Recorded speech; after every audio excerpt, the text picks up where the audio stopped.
ఆ వాక్యమై ఉన్నవాడు శరీరధారిగా భూమి మీదకు వచ్చాడు. ఎందుకు ఈ క్షమ? జీవితాలను మార్చడానికి.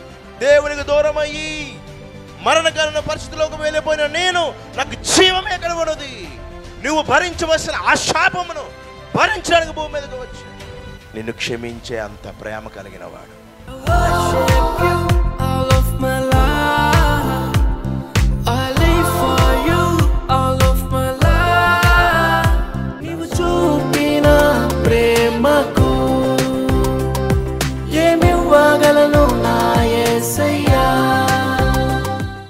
వాక్యమై ఉన్నవాడు, ఆ వాక్యమై ఉన్నవాడు శరీరధారిగా భూమి మీదకు వచ్చాడు.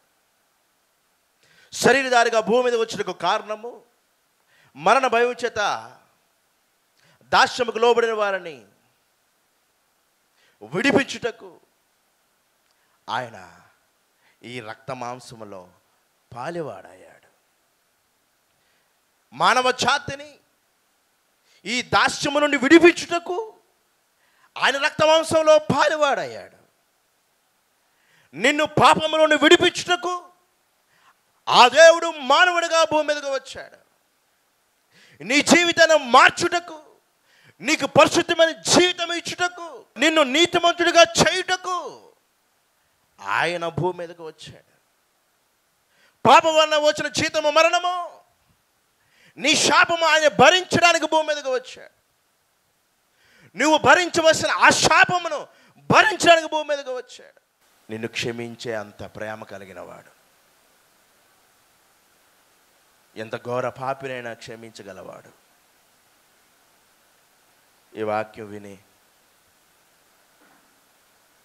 నేను అలా చేసిన దేవుడు నన్ను క్షమిస్తాడేంటి? మీ దేవుడు ఎంత పాపని క్షమిస్తాడా? మరి క్షమించుకుని ఉంటే ఎలాగ మరి అని మాట్లాడేటోళ్ళు ఉంటారు. క్షమ అన్నది ఎవరికో తెలుసునా? ఈ క్షమ అన్నది దేనికో తెలుసునా? ఈ క్షమ నీకు నూతనమైన జీవితాన్ని ఇవ్వడానికి. ఈ క్షమ నీకు నిత్య జీవము ఇచ్చుటకు. అనేది తండ్రి ప్రేమ.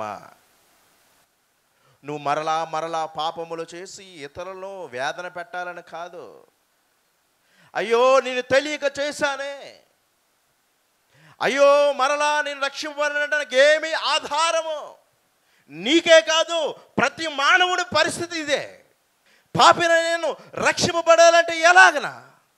పాపిన నేను రక్షింపబడాలంటే మార్గమేది? ఇంతకాలం అసత్యంలో ఉన్న నేను, నాకు సత్యమైన మార్గం ఎక్కడ ఉన్నది? అయ్యో దేవునికి దూరమయ్యి మరణకరమైన పరిస్థితిలోకి వెళ్ళిపోయిన నేను, నాకు జీవం ఎక్కడ ఉన్నది అన్నవానికి, ఎదుగుతున్న వానికి మార్గము సత్యము జీవమే ఉన్నవాడు యేసు క్రీస్తు. ఆయన మాటలను ఎగతాళి చేయకూడదు. తల్లి కొడుకుతో ఉంది, బాబు నువ్వు తింటే నా కడుపు నిండినట్టే అంది. అవునా? అవునా? చూద్దామా? సరే అయితే ఒక వారం రోజులు చూద్దాం. ఈరోజు నేను తింటాను, నీ కడుపు నిండిందో లేదో చూస్తాను. మధ్యాహ్నం తింటాను, నీ కడుపు నిండిందో లేదో చూస్తాను. సాయంకాలం తింటాను, నీ కడుపు నిండిందో లేదో చూస్తాను అంటావా నీ తల్లితో? ఆ మాటలో నీ తల్లి ప్రేమను అర్థం చేసుకున్నావు. క్రీస్తు మాటలో కూడా క్రీస్తు ప్రేమను అర్థం చేసుకో. ద్వేషించే హృదయముతో ఆయన మాటలు విన్నావనుకో, నీకు అర్థం కాదు ఆయన ప్రేమ. ఆయన మాటలో విధేయతతో విను, మంచి హృదయముతో విను. ఈయన నాకొద్దు, ఈయన మీద ఏదో ద్వేషంతో విన్నావనుకో, నీకు అర్థం కావా మాటలు. ద్వేషించే వారిని కూడా ప్రేమించే హృదయం గలవాడు ఆయన. వ్యభిచారం చేస్తూ స్త్రీ పట్టబడింది, రాళ్లతో కొట్టి చంపడానికి సిద్ధమయ్యారు. ప్రభుని యేసుక్రీస్తు అన్నారు, మీలో పాపము లేనివాడు రాయి వేయండి అన్నారు. మీలో పాపము లేనివాడు రాయి వేయండి. వ్యభిచారం చేయలేనివాడు రాయి వేయండి అని అనలేదు. పాపము లేనివాడు రాయి వేయండి అంటే అక్కడ ఎవరు రాయి వేయగలిగారు? ఎవరు రాయి వేయలేకపోయారు. ఎందుకంటే ప్రతి మానవుడు ఏదో పాపములో పాలు పంపులు పొందుకున్నవాడే. ఒక మనిషి దేవుని రక్తం ద్వారా కడగబడితేనే కానీ, ఒక మనిషి పాపములో ఆ పరిశుద్ధుడు యేసు ప్రభు క్షమిస్తేనే కానీ, ఒక మనిషి యొక్క పాపము ఆ యొక్క ప్రాయశ్చిత్తము యేసు ప్రభు ఆయన భరిస్తేనే కానీ ఆ పాపికి విముక్తి లేదు. విముక్తి లేదు. విముక్తి కలగాలంటే యేసు యొద్దకు రావాలి. ఆ యేసు ప్రభు అన్నారు, అమ్మ వారెక్కడ ఉన్నారు, ఎవరును నిన్ను శిక్ష విధింపలేదా అని అడిగినప్పుడు ఆమె లేదు ప్రభువా నేను. అందుకు యేసు, నేనును నీకు శిక్ష విధింపను, నీవు